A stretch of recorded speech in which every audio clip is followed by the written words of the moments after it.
ఏదైనా ఒక వస్తువు సృష్టించిన ఏ వ్యక్తి అయినా ఆ వ్యక్తికి ఆ వస్తువు మీద సర్వాధికారము ఉంటుంది. అవునా? ఈ మనం భూమి మీద మనం చూస్తున్న విధానుగా ఏ వస్తువును సృష్టించినా ఆ వస్తువు మీద సర్వాధికారము ఆ మనిషికి ఉంటుంది. ఆ విషయం మనకందరికీ తెలుసు. అలానే ఈ సృష్టిని, ఈ విశ్వాన్ని సృష్టించిన దేవుడు కూడా ఒక్కడే. ఈ విశ్వం మీద సర్వాధికారము ఆయనకి మాత్రమే తప్ప ఎవ్వరికీ లేదు.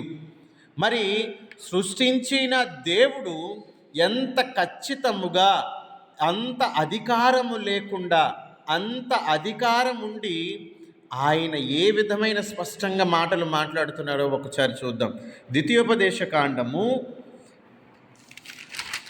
32వ అధ్యాయము 39వ వచనంలో, నేనొక్కడనే ప్రభుడను, నేను తప్ప మరి ఒకడు దేవుడు లేడు, జీవమునకు మరణమునకు కర్తను నేనే, గాయపరుచినది నేనే, నయము చేయునది నేనే, నాకెవ్వరును అడ్డురాజాలరు. ఆయన సృష్టించాడు కాబట్టే ప్రతి దాని మీద ఆయనకు అధికారం ఉన్నది. నేనే సృష్టికర్తను దేవుడను స్పష్టంగా చెబుతూ ఉన్నాడు. దేవుడు ఒక్కడే, ఈ ప్రపంచానికి దేవుడు ఒక్కడే. గాయపరిచేది ఆయనే, నయము చేసేది ఆయనే, ఆయన తప్ప మరొక దేవుడు లేడు.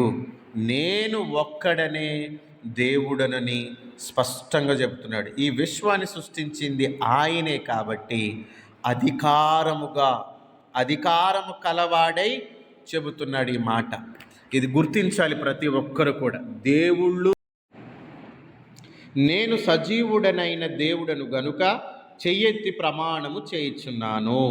ఈ విశ్వాన్ని దేవుడు సృష్టించాడు గనుక ఆ అధికారముతో దేవుడు, ఈ విశ్వాన్ని నేనే సృష్టించాను, నేనే దేవుడను, నేను తప్ప ఈ ప్రపంచానికి మరొక దేవుడు లేడు అని అధికారముతో దేవుడు స్పష్టం చేస్తున్నాడు. ఏ వస్తువునైనా ఒక మనిషి సృష్టించాడు అంటే ఆ మనిషికి సర్వాధికారం ఆ వస్తువు మీద ఏ విధంగా అయితే ఉంటుందో, ఈ విశ్వాన్ని సృష్టించిన ఆ దేవునికి కూడా ఈ విశ్వం మీద సర్వాధికారం ఉంది కనుక ఆ అధికారముతో నేనే దేవుడనని ఎంత స్పష్టంగా గట్టిగా మాట్లాడుతున్నాడు దేవుడు. ఇది సరిపోదా? సృష్టికర్త ఈయనే అని, ఆ పరలోకమందున్న యెహోవా అయే ఈ ప్రపంచానికి దేవుడు అని, ఇంక ఏం కావాలి? దేవుడు ఉన్నాడు, ఆ దేవుడే పరలోకమందు ఉన్నాడు, ఆ పరలోకమందున్న తండ్రియే ఈ ప్రపంచానికి, నీకు నాకు మనకందరికీ దేవుడు అని చాటి చెప్పడానికి ఈ మాట సరిపోదా? దేవుడు అధికారము కలిగిన దేవుడు. నేను ఉన్నవాడను, చెవులుండి వినని దేవుడు కాదు, కళ్ళుండి చూడని దేవుడు కాదు, నోరుండి మాట్లాడలేని దేవుడు కాదు. అర్థమవుతుందా?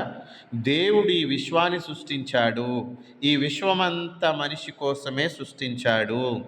ఆ మనిషి దేవునిని తనకి ఇష్టం వచ్చినట్లుగా వేల దేవుళ్ళను సృష్టించుకున్నాడు.